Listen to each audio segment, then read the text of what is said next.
Uh, Hello, everyone. G Walls, aka the next Steve Jobs, aka Hearthstone Grinder, for reals, aka living life, having fun. Here, doing a walkthrough on my decks. I just got to Legendary and 2.5 days again. Almost 3 days of playing at the beginning of their ladder reset, and I wanted to share my decks and a few thoughts and just kind of go over things and show you all the decks that I played and why, and kind of go over what changed and how the metagame works, and do a little walkthrough. So here we go. Here's Gwallocks, version 4. This is the deck I played. As you can see, I'm ranked 2. Sorry, yeah, as you can see, I'm ranked 2. And these are the 9 decks that I had when I played. This one, I put my names. I live streamed the whole thing, so I wanted to make sure a lot of my competitors were watching the stream while we were playing, but most of them have high ethical compasses and made it a lot of fun for everyone, so they would pause the stream when we would play. But in order to make it more fair, I changed all my deck names to the same thing. I just changed this one back. So I could pick a deck, and they wouldn't know which one I was playing, so they couldn't pick a deck and beat me, because at the top of the ladder, a lot of people I kept playing the same one. So here's the deck I played the most. Gwallocks, as a lot of you've seen already. It's gone through quite a few changes. Currently, towards the end, well, as I was grinding the ladder, in the middle of the game, in the middle of the ladder, there was a ton of mid-range. Reynad's deck was really prevalent, and Puffins' deck as well. Both great players, both great deck designers.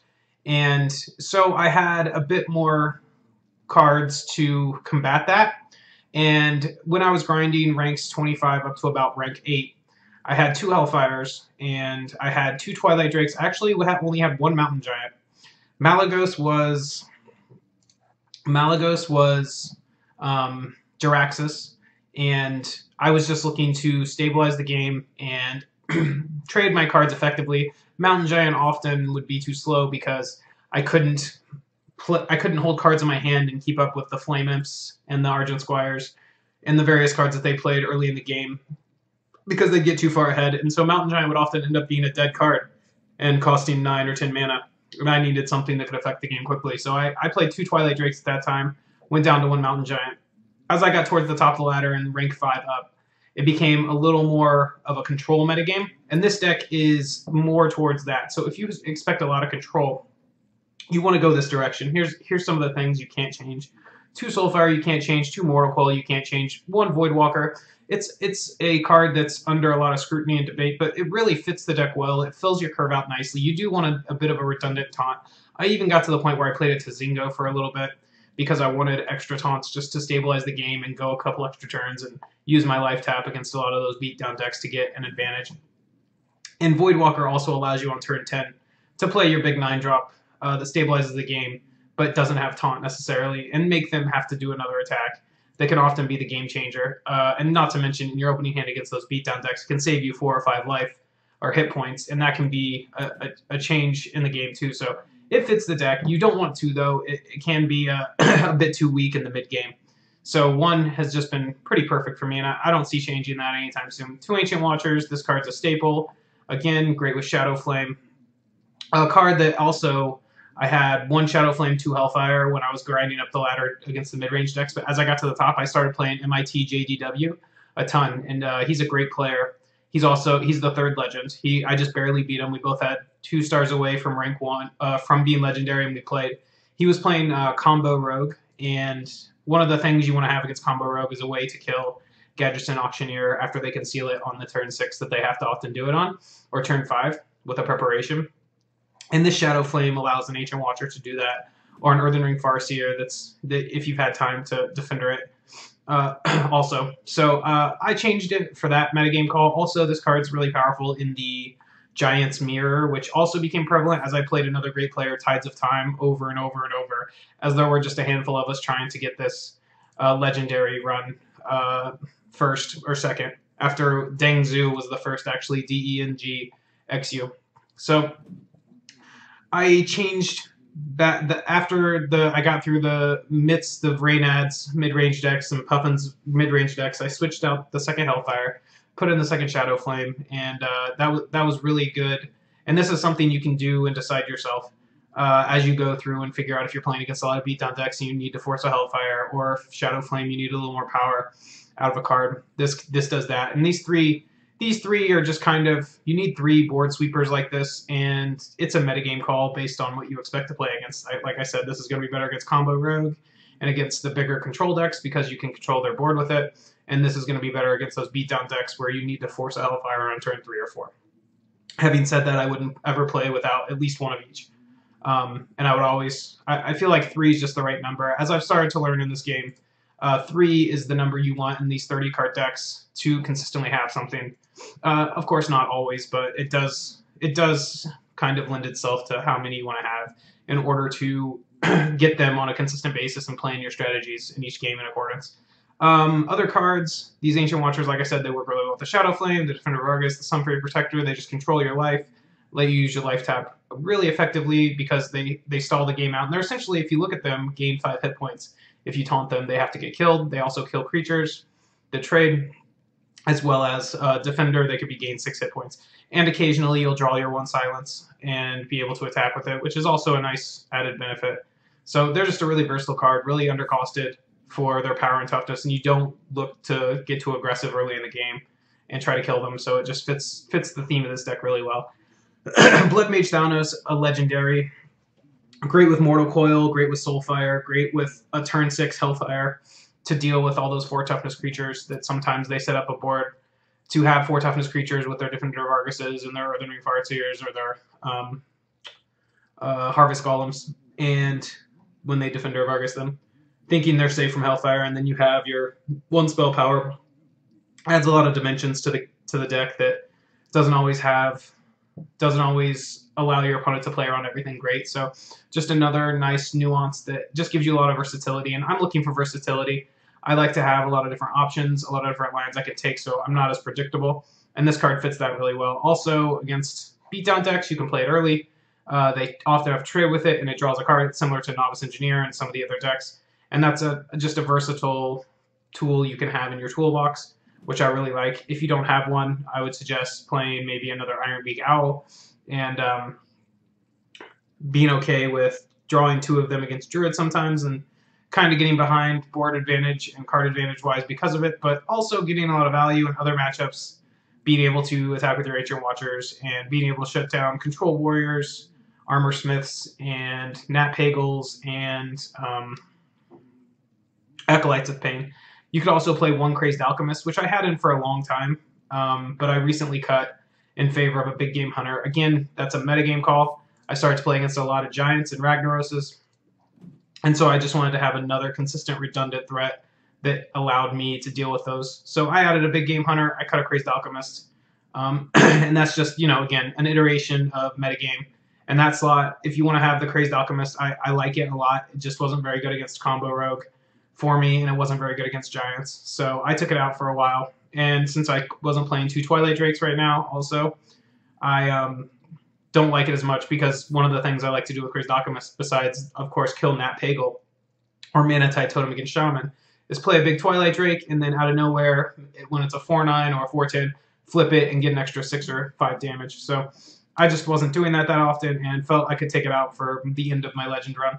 2 Earthen Ring Farseer, super versatile card, heals this, heals you, keeps your creatures big, just gives you a lot of versatility, allows you to go low in life so you can play double Mold Giant, and then go back up before they can kill you. It's great against the mid-range beatdown decks, and just a card that I think is the best of the 3 drops, Harvest Golem being a close second.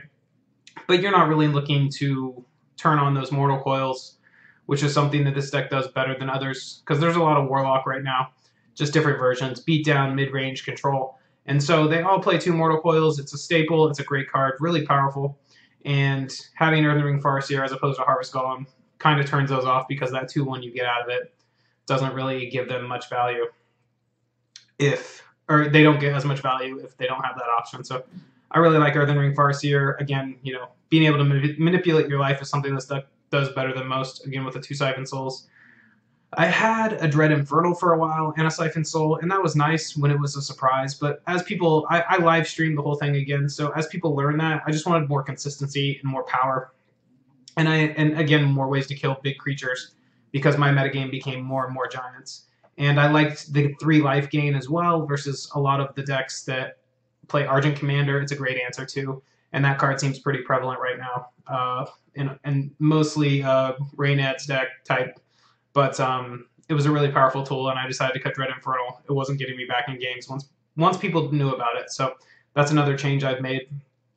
Tankmaster is just a great answer to a lot of threats. Great against Druid. Doing it to Ancient, the 7-drop 5/5 that they have, it's great because if you lose, you don't lose anything. If you win, -4/-4, so that's a nice ability. Of course, against all the legendaries, it's great. And often you'll play against a big taunt, and just having a great utility answer in addition to Big Game Hunter is really nice. So I ended up playing that constantly, never took it out. I considered it for a minute, but it never really came up. 2 Shadow Flames, like I said, control the board. Defender of Argus, one of the best cards in the game. Taunt is really powerful. Black Knight has been almost absent. I think I got Black Knighted less than 5 times on my entire ride through Legendary, so I felt great about having 4 taunts, and I would keep that up for the foreseeable future as it's a way to control my life total and allow me to use my life tap more effectively. Leroy is just a great finisher in the game. It combos with Soulfire nicely, and to often deal 10 damage out of nowhere from your hand for 4 mana, which is really powerful in this game, and something I really like, especially in the Warlock mirrors where we're both aggressively tapping. And if you ever draw 2 Soulfires, 14, and God forbid you have a Blood Mage Thanos, you're able to do 16 damage out of nowhere. Pretty powerful stuff, so something I really like and not something I'll ever be cutting. Also nice to trade out of nowhere against the Druid deck, and then if you have Mortal Coils, which aren't very good against Druid, other than Harvest Golem, it turns them on because you can trade with the 4/6 Taunt, the guy that can be a 4/4 charge or Taunt, and then kill one of the tokens and get a good value out of it. And that's something I really like too. Just versatility. 1 Twilight Drake, it's the 3rd Mountain Giant. And this, again, I switched these back and forth a few times when it was a bunch of beatdown. I went down to 1 Mountain Giant and played 2 Twilight Drakes because my hand would be so empty by turn 3 or 4 that I couldn't play it even with coin in my hand as an extra card. So I went back and forth, and right now in the control metagame, I really like the 2 Mountain Giants, and especially since those beatdown decks are a little slower and a little more resilient, I've had a little more time, and I've liked it a lot. So now we get to a little of the spice. Again, we made 2 Siphon Souls, cut a Dread Infernal, and just up that. I like the 2 6-drops. I don't think I would add more, a 3rd. Any of those legendaries just don't fit in this type of deck. It does a lot more powerful things. You're playing 8/8s for super cheap, so you don't need to worry about getting value out of like a Cairn Bloodhoof or Sylvanas. And these kind of fill that role in a more effective way. So I don't see those other doing anything other than clogging up your hand, especially since you're life tapping so much. Alexstrasza, it won the war against Lord Jaraxxus. Kit Kat's one of the great players on the North American server. Actually sacrificial pacted my Lord Jaraxxus in the Warlock's mirror, and I died, and I couldn't believe it. That was the first time I found out about that. It was pretty neat. But I also realized that people were playing well against Jaraxxus. They would set up their boards nicely, and it wasn't giving me any real advantage after I played it, unless I already had an advantage. So it wasn't getting me back in games that I wasn't already winning. And those aren't cards that I want to be playing for 9 because they're not going to help me in the mid-game get back in it, and they're just going to sit in my hand kind of dead. So if I'm going to play 9-drops, I want them to have a big immediate effect. And that is where we ended up on Malygos and Alexstrasza. Alexstrasza is a card that you gain a lot of life with if you need to, because you're manipulating your life to go to 5 or 4, let them get you low, thinking they have you next turn with their Leroy or whatever's in their hand. And then you just gain 11 and get an 8/8. And that's a really powerful effect and something that they have a really tough time with. A lot more powerful than Lord Jaraxxus, which gives you a 3/3 equipment immediately.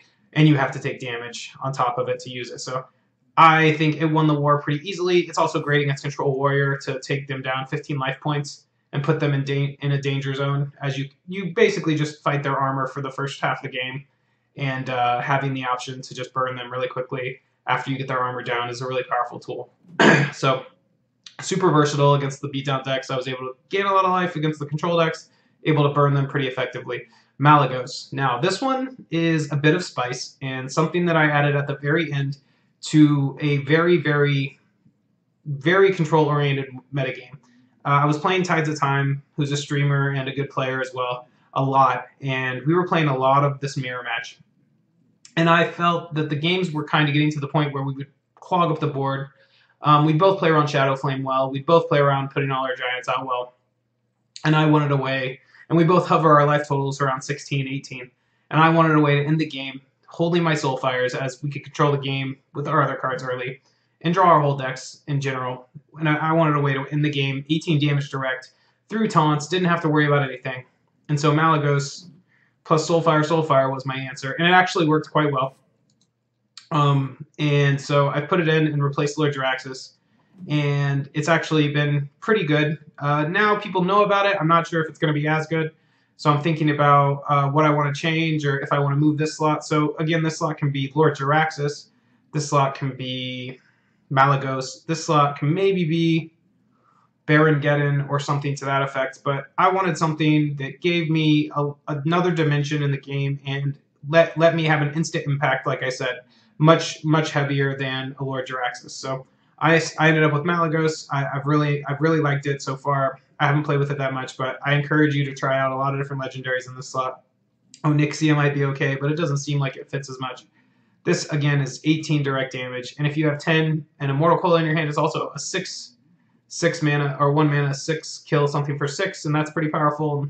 4/12's not a joke, you know, it doesn't compete with Ysera, but you're not really looking to keep the game going when you play your 9-drop like people that play Ysera are. You're looking to end it right now, and that's what Malygos plus Soulfire can do.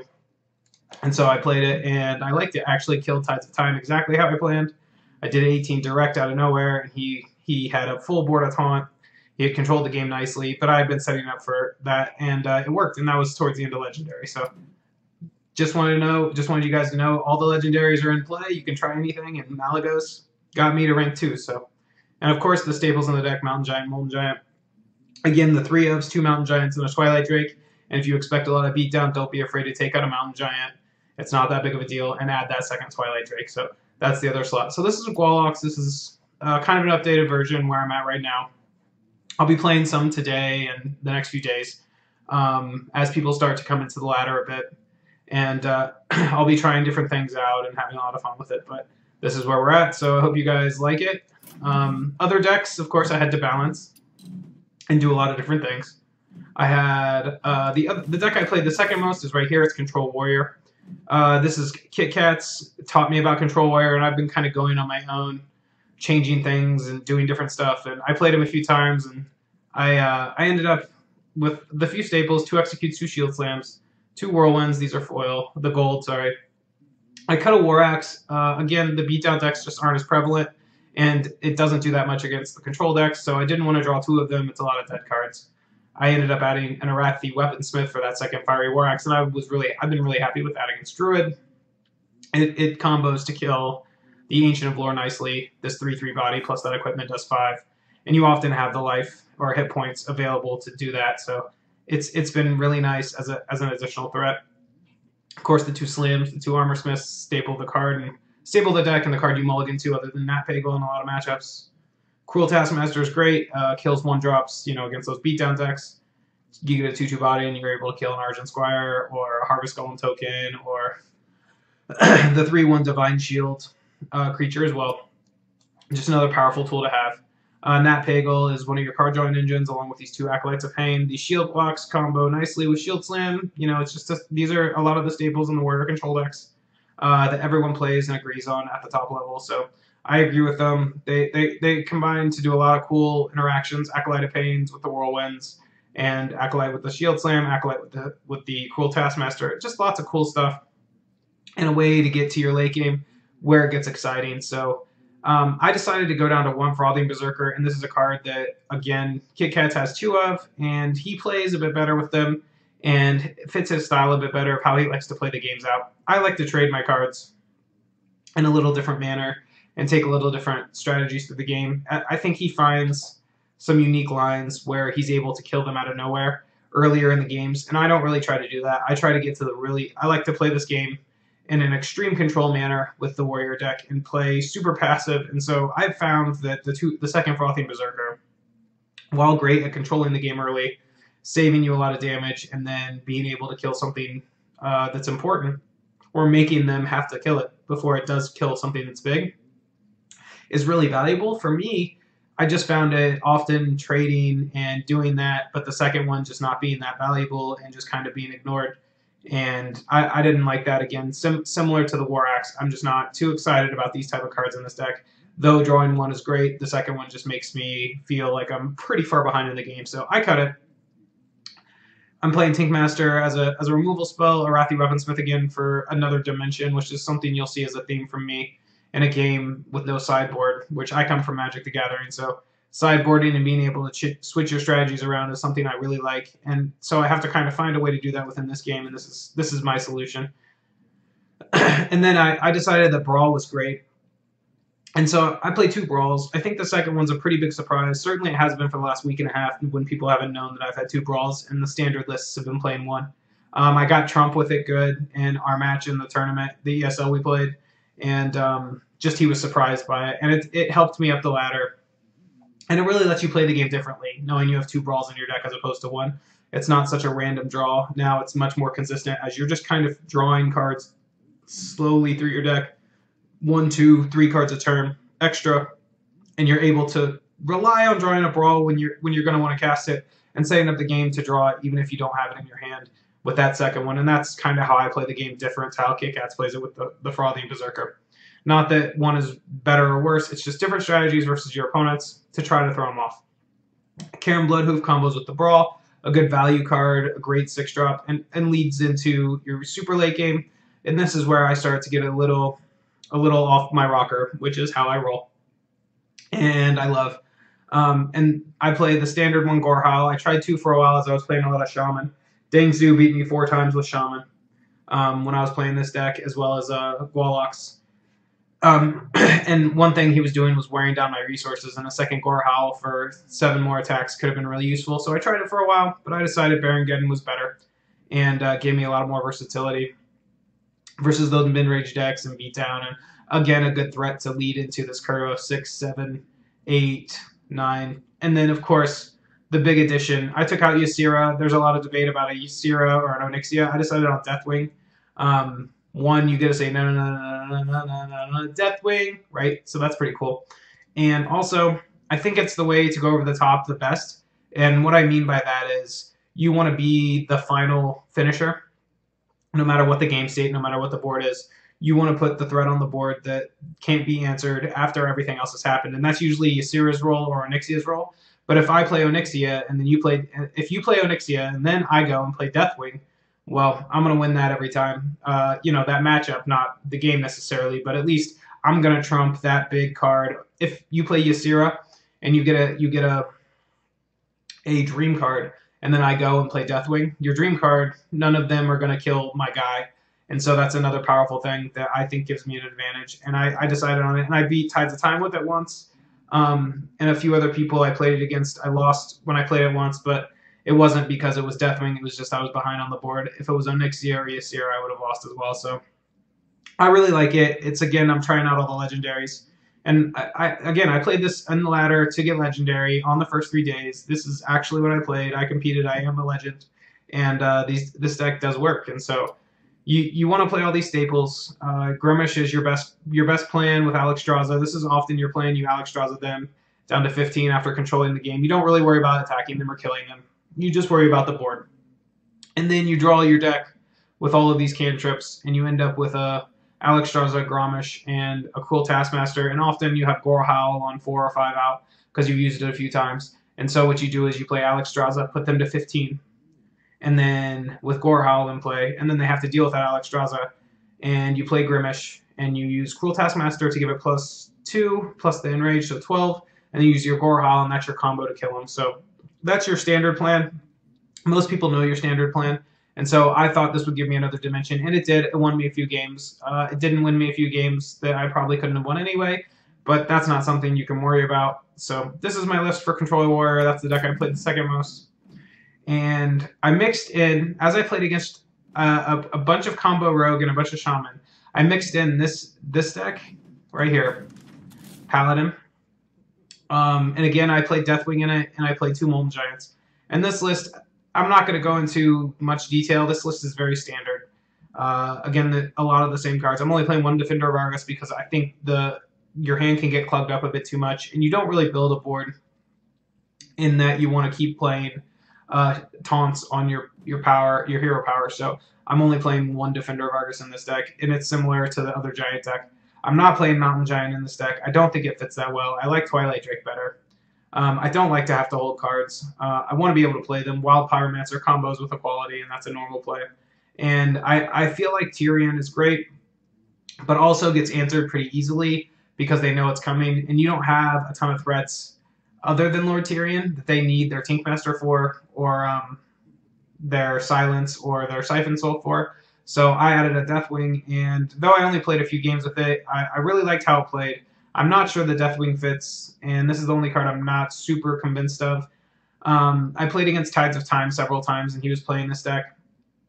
His list, I think, had 2 Lay of Hands, which is pretty interesting. But this is certainly a deck that I added into my mix, and I enjoyed. What's nice about Molten Giant in this deck is you can go low, and this has the ability to gain a lot of life with Holy Lights, Lay on Hands, Guardians of the King, so you can get some free giant creatures and then gain all that life back, and that's something that I really like in this game, being able to do, manipulate that. So, and this is the best card at it. So this is just another way to manipulate that with a bunch of life gain, similar to Gwallocks, and gives me another dimension to play as I grinded up the ladder versus the same few guys. My other deck inside of Warlock is a Puffins deck. He was #1 on the ladder last month, and he was kind enough to come on my stream and go over how to play this deck, otherwise I wouldn't have a clue. This deck is a board control deck. It looks like a beatdown deck because it has Murlocs in it, and it has other creatures in it, but actually you're not really going to the face with these cards. You're just controlling the game, using life tap effectively, controlling their board, and one thing that's really interesting, when you play this deck, you don't want to play your Murlocs early if you don't have to. You'd like to lead with your Argent Squires, Flame Imps, Voidwalkers, Direwolf Alphas, Knife Jugglers, and you'd like to start the game with those cards, and then you'd like to, after they deal with your initial onslaught and your life tapping consistently turns 3, 4, 5 as you're playing cards and killing their creatures and building your hand up with Murlocs, then you'd like to unload a combination of Murlocs. Often you'll play one of these on turn 6 or turn 5 and Cold Lights here, and then follow up with a Murloc War Leader to do a lot of damage after the board's kind of controlled. And this gave me another dimension to being able to switch decks when they were mulliganing against my Giant deck, and I got a couple free wins with that, and it's really nice. So I suggest if you want to play this deck, and again, I'm not the expert on this deck. I do know how to play it pretty well, but by no means can I play it perfectly yet. I've just been playing this game for 3.5 weeks now. But it is a deck that if you take a lot of time to practice, and I added this in the deck, just one card, to give me a little more reach because I took out a 3-drop, I think, a Harvest Golem or something similar. It's the only change that I've made since I've been playing it. And one thing you'll notice is there's no Leroy Jenkins, and there's a Doomguard instead, and that tells you what kind of deck this is. It's a board control deck, because what you'll do with that Doomguard, instead of having Leroy just to kill him out of nowhere, you'll often hit their creature with that Doomguard, like a 3 toughness creature, or 3 power creature, and then you'll pass, and they'll have to deal with Doomguard plus all your other creatures, or they'll be dead, instead of just killing them with Leroy in one turn. And that's something that is important to remember. You're a board control deck. You want to keep their board under control rather than going to their face and ignoring their guys. And so Doomguard fits better than Leroy. And just thinking about that and playing the deck over and over and over and trying out different plays and mulliganing for Argent Squire and Flame Imp, and not being too committed to. Don't get me wrong. You can play Murlocs if that's your draw. If you get this guy into this guy into this into this, you do that, you're going to win the game a ton. You know, they're going to have, or vice versa, this into this first, whatever. You're going to win a huge percentage of the games with those Murlocs too. It's just nice to have that as a backup plan after they deal with your initial onslaught. So just play this deck a bunch, try to trade with their guys primarily, and keep control of the game, and keep aggressively life tapping. One thing I learned playing with Puffins is the first thing you do often is life tap at the beginning of your turn before you make any more decisions. If the game's similar in board control and hand control, you use your life tap aggressively and you get more options, and then you use your cards effectively. Don't overcommit to the board if you don't have to. Don't just randomly throw out your abusive sergeants to get 2 extra damage in if you don't have to, and kind of play a little slower game and prepare for some big trades. Predict sort of what your opponents are going to do. You know, Druid turn 5. They're going to play that 4/6 taunt probably against other decks. You know, that, or they might have swipe. You can think about all this stuff and play in accordance and kind of predict what they're going to do. And this deck does that really well. It's just gave me a nice tool because I was playing Giants so much. Just come out of nowhere and get some free wins. And so this was a deck I played. And then as well, I played Hunter, and this is Brent Caskell's Hunter deck. I played this a few times. I was playing at the very top of the ladder against MIT, the third legend. This right here. He was the third legend, and we were playing a bunch. And he was playing Combo Rogue Kalinto's deck an absolute ton. He played it card for card, and that's not a great matchup for Gwallocks, but it is a great matchup for Hunter. So since we kept getting paired, we were the only two at the top of the ladder for a while. I switched to Hunter, and I threw it in a few times. And this is a pretty standard list, as you'll see. And I just used this to beat him a few times, and that was another deck I played. There's not much to talk about here. 2 Hunter's Marks against Giants also. Just a great versatile card you need to finish a lot of games off and push through. And that's about it. With that deck, I have some Druid decks here. This is just a standard Druid deck. I got this from... I started with Strife Crow's deck, and then I changed a few things just to make it more comfortable for me. And this is how I was playing it. I don't play any of the super late cards. I like to play this deck really aggressively. And so I took out the Ragnaros and the other 8 drops. I played this a handful of times, but I liked it like this. I think there's some merit to taking out this and putting in Ragnaros or another more aggressive card. I'm not sure exactly. Cenarius is pretty good. Naturalize might be okay, as I do play it pretty aggressively. But I played this deck quite very few times, and you know, just kind of a standard list. Even though I'm playing Ancient Watchers, I still kind of play it aggressively. I often just silence it and get moving. Attack, attack, attack. And though it may not look that tuned or that good, it does play really well. So you can kind of tinker with Druid yourself and decide. I know a lot of people play 8 and 9 drops, and it makes a lot of sense. But for me, I think it's just better to be aggressive. I actually prefer this Druid deck, which is a little more out there and a little more unpredictable. And this has a lot of one-ofs in it, and it's more based around Violet Teacher, which I think is better, just as Druid goes in general. Playing the Naturalize, playing a Moonfire, playing a Mark of the Wild. And again, you're going to see me do a lot of crazy stuff like this because I want to be unpredictable in my combinations of cards and not let people be able to play against what I'm doing effectively. So I played this deck more than I played that other Druid deck. It went pretty well. Trying to go over each specific card is difficult and why I played it. You'll just have to play with them and feel out what you like for yourself. But this fits my style. 1 Moonfire. It's great with Violet Teacher on turn 4 sometimes, or turn 3 if you coin it out or something. Gadgets in, it just gives you a bit of redundancy. You can't play a third Innervate. And I wanted another free spell to play after I played one of these. So did that. Also pretty good against the control decks with Swipe, or I'm sorry, against the mid-range decks, the Rain Ads decks with Swipe in conjunction to clean up some messes that maybe you couldn't clean up, getting through like a taunt or something that gives you a little versatility to keep the board under control.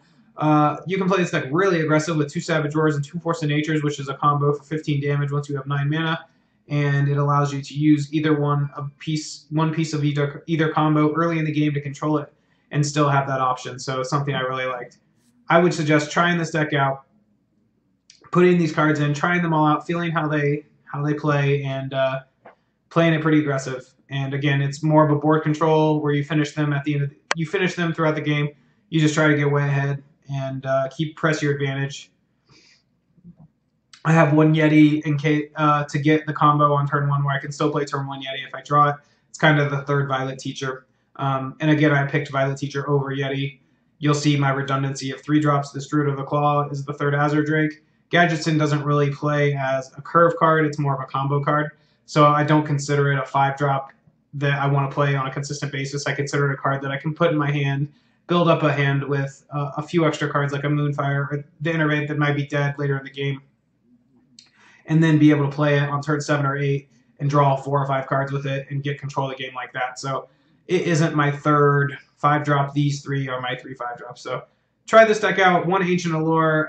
That's how I found some room for some of these cards. It doesn't play the same. You don't need that card drawing engine as much in this deck with the Gadgetzin and the Azure Drakes as you do in the other more traditional Druid decks. So I found some room for all of these cards, and I encourage you to try it. This is more of a combo card at the end of the game where they set up that big taunt, and on turn 10 you can Savage Roar and Force of Nature and naturalize their big taunt and still kill them through that. So just something to consider.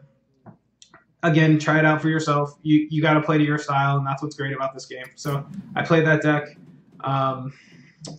This is just a Kalinto's combo rogue deck.